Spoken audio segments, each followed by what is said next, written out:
Hello everyone and welcome back to my Bold and Beautiful 29 YouTube channel. I hope you guys are having a wonderful day. Before we start, please hit the subscribe button and give this video a thumbs up. Ridge has been wise-flopping between Brooke and Taylor for decades. Has he eventually figured out a way to have his cutlet and eat it too?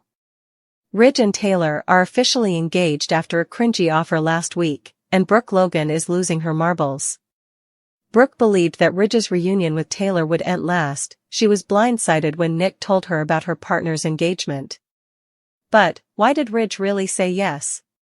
Ridge only accepted Taylor's offer because of her broken heart pattern and health scares last time.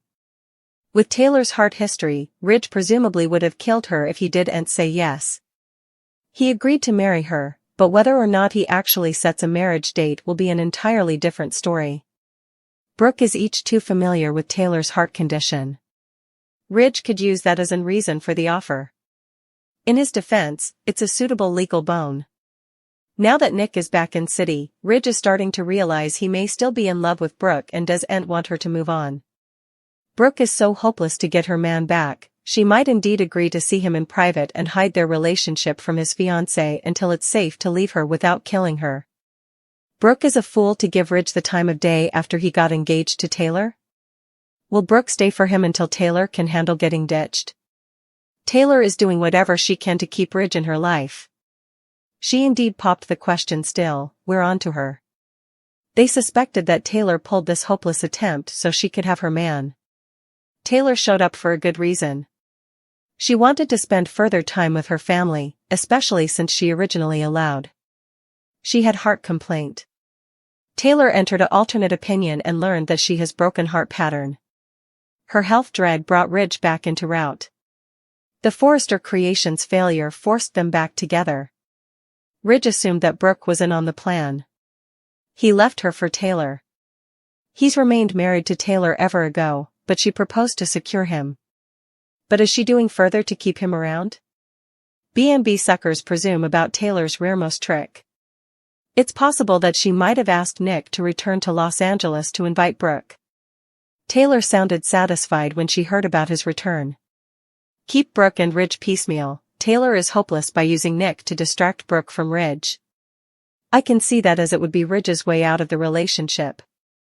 When Nick showed up, my first study was, could this be another attempt of Taylor's to get Brooke paired with someone differently like she did with the youthful server? When Taylor played matchmaker and encouraged Brooke to date the late Hollis, not all of us are on board with this idea. They argued there's no substantiation to support this idea. Don't see this at all. She was just as surprised as the rest of them were that he was in city. Luna making the move we all saw coming because there's commodity to be said for pungency. Luna runs straight to Grandma Sheila Carter after realizing that will set her up and the police are after her. While Sheila sympathizes with Luna and knows what it's like to be tricked by a Spencer man, she still advises Luna to grandly tail it out of city, but Luna isn't going to give up that fluently. She has to have a relationship with her pater. Rather, she makes her way to Hayes Art Academy on the sand and formally again approaches her half-family with origami. Hayes is thrilled to have another little toy, but will his oblivious family just brush it off when he shows it to them, or will commodity additional be first? Luna has formerly made raids with Hayes' oblivious schoolteacher, who wants her to give origami assignments to these unknowing kiddies without indeed doing a background check or chancing out Luna's last name and real first name. Maybe Steffi should be more careful with her children since Luna is on the loose. Steffi has more important matters to deal with. She needs to celebrate when she learns that Ridge and Taylor are engaged again. She knew it would be ultimately, and it's like a dream come true for this grown-up who just wants her parents to be together. Steffi's mind does go to Luna as she tells them what just happened with Will and their little sting operation. Ridge and Taylor come abstracted with Luna again, but Steffi doesn't want her problems to get in the way of their joy. She wants Ridge and Taylor to concentrate on themselves and she'll concentrate on Luna. She trusts that when Luna makes her coming move, she'll be ready. Steffi? You don't feel ready to us. Secret backhanders. Among the Forrester crew, Cleric and Carter butt heads, and they're not the only bones. Ridge is fired up about Nick's return. Brooke and Taylor had a run heft. Steffi wants Daphne back at Forrester Creations. She wouldn't let go of this idea. Steffi and her father, Ridge, propose a plan to get her back. They bring up the idea to Carter, who entered their office at the right time. He said that he doesn't want Daphne back because she could mess with his relationship with Hope. Steffi claimed that Daphne would remain the utmost professional. Carter said that Daphne could only return if Hope for the future gets revived. Steffi and Ridge have considered it, but aren't willing to bring back the line anytime soon. The figures were dismal. What will Carter do? Will he make a secret deal, behind Hope's back, to allow Daphne to return? Carter left the office to meet up with Hope. Little did he know that her father, Cleric, would also be there. He was staying for him. We eventually got Deacon's response to Hope's engagement. Cleric revealed that Carter asked for Hope's hand in marriage. The two are civil, but that doesn't mean they're on good terms. Cleric is looking out for his son. He doesn't want her to get hurt, especially when it comes to Carter's brief fling with Daphne. Ridge had commodity on his mind. Steffi asked him what was wrong. He admitted that he saw Nick with Brooke. Steffi asked if they hooked up. Ridge told them they were only talking, but it still bothered him. His son wanted to know why. Ridge claimed that he doesn't like Nick. Why? We do'n't know. Hopefully, we'll find out the verity behind their beef. Steffi questioned her father about being jealous.